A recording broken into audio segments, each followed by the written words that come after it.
Oh, uh, mm, yeah.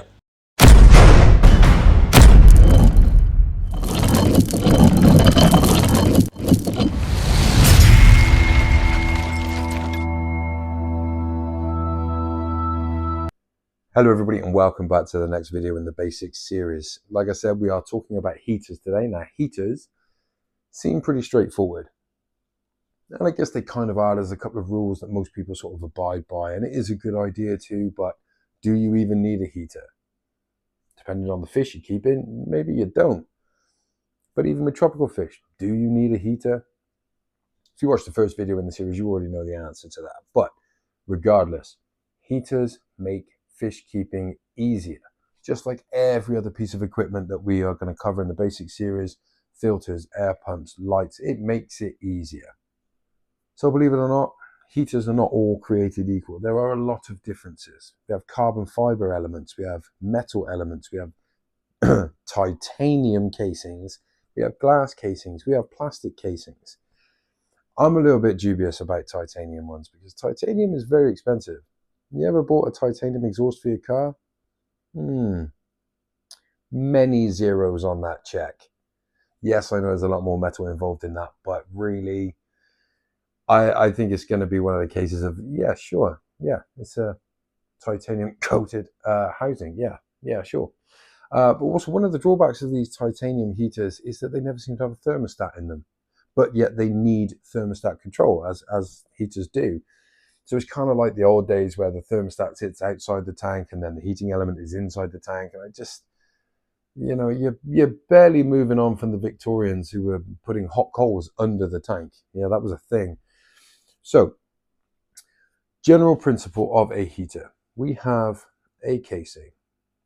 I'm sorry if that looks phallic. There's not a lot I can do about that. This casing may be made of plastic, it may be made of glass, it may be made of titanium, real or not. Inside there, we have a heater element, which is no real different to the way your toaster heats up. There is a metal coil in there, or maybe a different material, but it's generally a metal one. It adds enough resistance to the electric current that it causes heat. We all know every electrical circuit causes heat, electric motors, everything causes heat when it's got electricity put through it.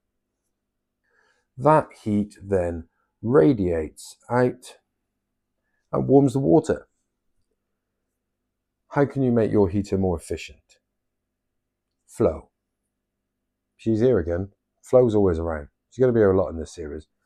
Flow will move this warmed water to an area of the tank which hasn't been warmed, allowing cooler water to come past the heater and keep the cycle going.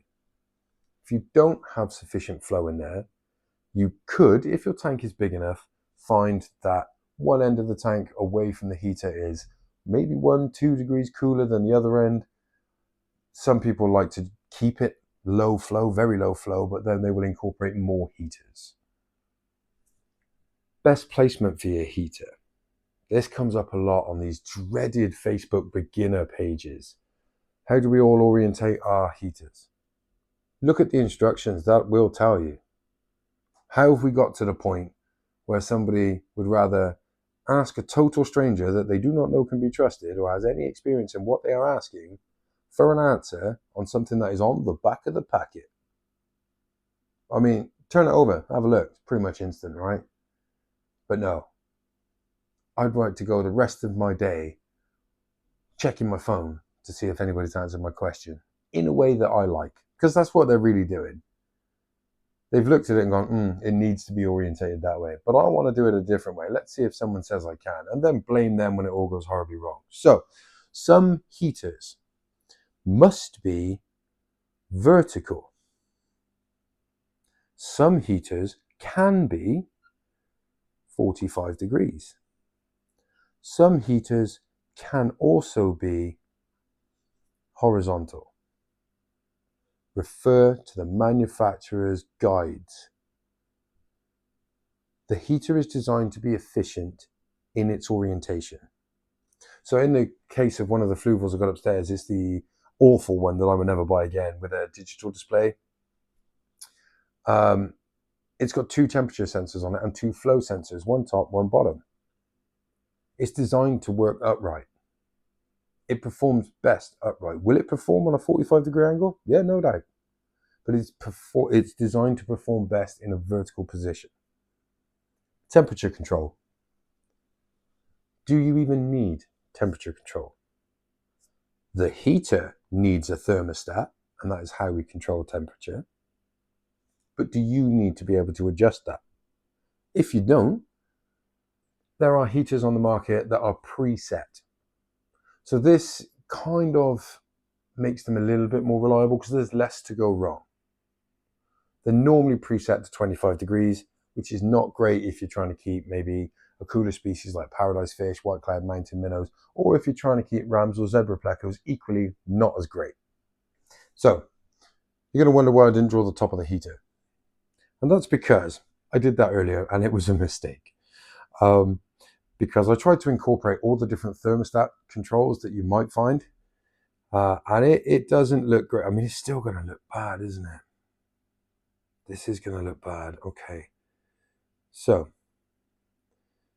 this is my representation of a heater. Okay. This is a heater. This is the thermostat on the top of a heater. Nothing else. So there are generally 3 main ways to change a mechanical thermostat. This little knob on the top, rotate. The entire top, rotate. Or this collar, like the Eheims, which is my favorite, that rotates. They normally have numbers marked on them around here with a little arrow that indicates. In fact, some of them on the actual shaft will have the numbers in diagonals, and as you turn it, they will change color, and that is what your temperature is set at. Okay, I'm going to get rid of that because it's not the best. Now, digital, one of the ones I do like is the Aquarium, and it has a big button in the middle, and then it has all the temperatures out around the outside. I do like those. They're black, they're slim, they're in a plastic casing, and I've never had one fail. I run 6 or 7 of them in various wattages from 25 to 75. And it's dead simple to operate. All you do is you push the button and it lights up all the way around. It will show you what it's aiming to be, and it will show you what it currently is. If it's lower than you want it to be, it will start to flash. Brilliant little heater. Honestly, they market it as indestructible. It's not quite that, but it's very close. It's definitely one for the boisterous fish tank. Yeah, if you're going to have fairly large fish banging into it, a plastic housing is, yeah, it's not to be underrated. How powerful do I need? I just mentioned 25 to 75 watts. You can buy heaters that go 500 watts, 1,000 watts, but you will generally find past 300 watts, they're names that you don't recognize as much, or other people around you that are more experienced will not necessarily recognize as a quality brand. So I like anything from 25 to 150. I do own a 300 watt heater. It's a Fluval. It came with a Fluval Roma 240 tank, and it's a good heater. I'm not going to throw it away for that. It's currently operating on an 80 litre tank. 300 watts on 80 litres, not ideal. Why? Because it heats up so quickly in the specific spot that it's in, it creates a warm section and a cool section as soon as it comes on. So flow in that, there she is again, flow. She is actually quite imperative in that situation. 100 watt would be much better suited for that, even a 75. So which wattage do you need? There is one of these little rules where people will tell you 1 watt per litre, 5 watts per gallon. Problem with gallons is the Americans have made up their own fake measurement of a gallon, and it doesn't really cross the Pacific. So if you aim for 1 watt per litre, you're kind of getting there. If you live in a particularly cold house, you could look at 1.5 to 2 watts per litre. Now, why Why does the temperature of your house matter? Because your normal aquarium heater can only cope with a maximum of a 10 degrees Celsius difference in ambient temperature and in tank temperature. So if you're aiming for 30 degrees Celsius, you're trying to keep your zebra plecos nice and toasty. If your house isn't 20 degrees Celsius, those heaters are going to struggle. If you add more, they've got a better chance. But if you're trying to get to 30 degrees Celsius when your house is 16 degrees, they are really going to have a job on their hands. You can insulate the tank. I know people with neoprene wrapped around the back and the two sides. A lid obviously is the best way to keep heat in. A glass lid is better than one of these thin ones we tend to get in the UK with these kits. It's just about 3 mil of plastic. A glass lid is got much more thermal efficiency. A thicker acrylic lid is again more thermal efficient than glass. All that greenhouse stuff is not attractive, but the double wall greenhouse, especially if you seal at the ends, it acts like double glazing. It creates that sort of the air pocket. Double glazing is actually a gas, normally argon, but it creates that barrier. The point is, if you are trying to go as far as that, get the tank inside, the water inside the tank, anywhere near 10 degrees warmer than your ambient room temperature, look at 2 watts per litre and probably split that over 2 heaters. And that's what I really do like to do. Maximum I would do is 200 watts singly. Even then, I would prefer 2 100 watts. Why? Redundancy. This is one of my favorite things. I'm a belt and braces guy. I can't help it. That's how I was brought up. Okay. If you have 1 100 watt heater, 2 100 watt heaters, and you're heating 200 litre tank, one of them fails, this one's still going. No, it might not reach your desired 26 degrees Celsius. Your house might be too cold. Say it's 16 degrees in your house, it might not reach 26, but it might keep it at 22. If you only had 1 200 watt heater that failed, that tank's going to 16. 22 is much more survivable for community fish, pretty much all community fish, let's be honest, than 16. So redundancy. Yes, I know maybe you don't want to see it, but you can hide heaters. Some of the fluvals now pretty stealthy. They're black. They stand upright. They do look good. And if you've got a black background on your tank, they blend in very well. You can hide them behind rockwork as long as you don't reduce the flow to them too much. And that's where something like a power head could come in. Blow that warm water sideways and keep the circulation good in that area. Let's look at it the other way around. 1 100 watt, 2 100 watts. This one fails, but this time it is stuck on. Now both of these have got thermostats and they are set at 26 degrees C and 26 degrees C. This one's failed. This one's reading 32 degrees C. It is trying to heat your water to 32 degrees. It would get there much quicker if it was 200 watts. So if it fails in the on position, the lower wattage, the better off you are. Because this one is working. This one switched off at 26 where you wanted it. And it will not come back on again until it goes under that. But because this one has failed in the on position, it's slowly climbing. So 2 is better than 1 in both situations. It fails on or it fails off. I've only ever had 2 Eheims fail, and they both failed in the off position. Most of your thermostats will be mechanical, not digital, mechanical. The ones with the twisty knobs on them. And most of those will run bi-metal thermostats. What does that mean? Bimetal. Two metals, two different metals. And we're not going to get into the specifics of the metals, but let's say one's steel, one's brass. There we go. Now, the principle is that those two metals expand at different rates. Now, we all understand metal expands when it gets warm, right? Okay. Now, if we put those two next to each other, say this one warms up at 26 degrees, it bends to that position.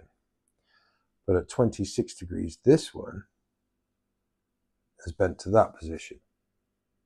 How can we use that to our advantage? There are two ways that you could do this. A very simple way is that you have one metal here which is attached to your live, and then your input into the heater is this one. And as they heat up, this is effectively a switch. This one will bend towards this one, and this one will bend towards this one, in theory. Okay? Then, at the top, electricity completes the circuit and the heater turns on. That's a very, very simple way to do it. It's not foolproof. It's not the best way to do it, because there is just as much chance in a poorly manufactured heater that this one decides to bend slightly that way instead, and then it never comes on. All right? The more common way, because we want it to turn off rather than turn on. We all understand normally open and normally closed circuits. If you don't, this here is your switch. Okay? Plus, negative, whatever. Electricity is flowing that way. This is a normally open circuit. So, when you close that, that's a closed circuit. Only when you close it is it on. Now, these two metals that expand at different rates, to keep them in alignment with each other, from bending away from each other, from bending the wrong way, what we can do is put them together. If we clamp them together, there is nowhere. So we have a bolt through there, a bolt through there. They are together. So they must bend the same way. Now, as long as this one at the bottom expands more than the one at the top, it will push this way. Now, if the one at the top expands more than the one at the bottom, it will push this way. And why? Why? Because the outside of a curve is longer than the inside. So the one that expands more will always be on the outside of the curve, right? Now, in this scenario, this is our thermostat, okay? We have a polarity coming into this one, and this is the feed to the heater coil. There we go. It stands for in, it stands for out. Electricity in, electricity out. Not on and off. I know that's the electrical symbols. So in our example, these should actually be closed. They're touching, okay? So heat is on. Electricity is coming in, it's coming through our pink contacts, and it's coming out, and heat is being produced. In our example, the purple expands the most, and the blue expands the least, meaning the purple will be the longer one of the two, so it's going to expand like that, because the one that expands the most is on the outside. Now you can see that this here is a little plunger. It won't be connected to it because it has to slide backwards and forwards as these expand and contract. But it's attached to this one, which is attached to this contact. Now, as this bends up, it is going to push this up, which will, when it reaches the desired deflection, if you like, break the circuit. So when it reaches the desired temperature, 25, 26, 27 degrees Celsius, it has expanded enough, deformed enough to push this arm high enough to break the circuit. As it cools down, it will contract, bringing this arm back down, and then completing the circuit, the heater turns on. Right? Our thermostat adjustability. What part does this play? Well, this is a screw. Okay, you twist the knob, you turn that forces this one down and this one up. So the thermostat control, this part here, it's a screw. And you turn it one way, the temperature goes up. Turn it the other way, the temperature goes down. And it's connected to these two. And depending on which way you turn it, the gap between the two contacts gets bigger or smaller.